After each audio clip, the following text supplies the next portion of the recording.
Handicapper Steve here, handicapping the racing from Sunland Park here on Sunday. It is the 15th of February, 2026.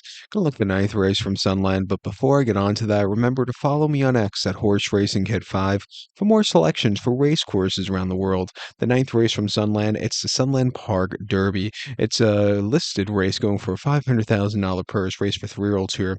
8 horses are contesting 1,700 meters or a mile 1/16th on the main track. I'm gonna take the 6 horse Bricklin as a top selection. I'm gonna go 6-5-3-1 in the superfecta. 6-5-3-1 super. Top selection of the 6 horse Bricklin.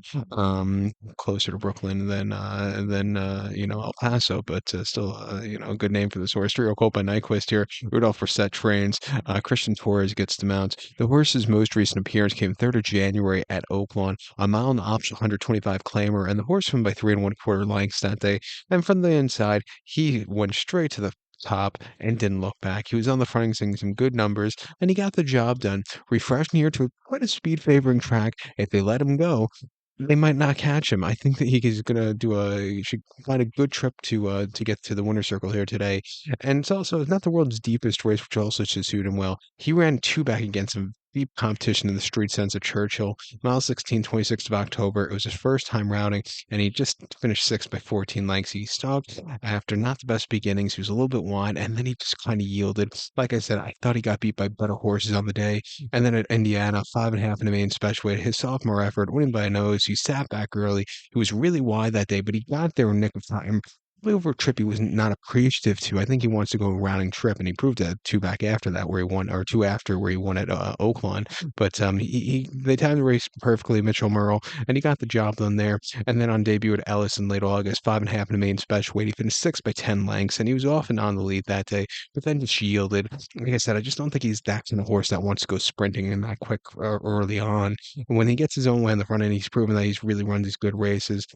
Class relief from his previous race. I'm gonna give him a shot on the ticket. I think the 5 horse way beyond for Steve Asmussen and Keith Asmussen can win also. He ran the local prep race for this race a few weeks ago where he finished second by a nose, where he just got caught at the wire. If he wasn't drifting, he probably would have won by open lengths, but he drifted.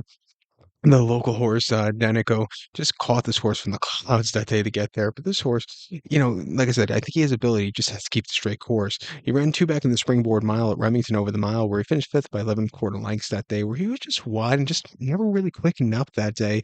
And then in the John Lafitte to Delta, going 7.5, finished 4th by 6 1/4 lengths that day. Again, a little bit flat.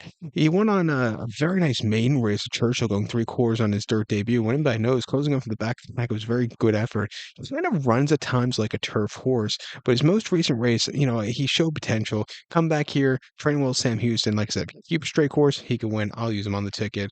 But to recap my selection for the ninth from Sunland, it's the Sunland Park Derby. Gonna take the 6 horse at Brooklyn and give kudos to the 5 horse way beyond. 6-5-3-1 super, 6-5 in the multi race. So good luck to all, and please follow me on X at Horse Racing Kid 5. Good luck, everybody.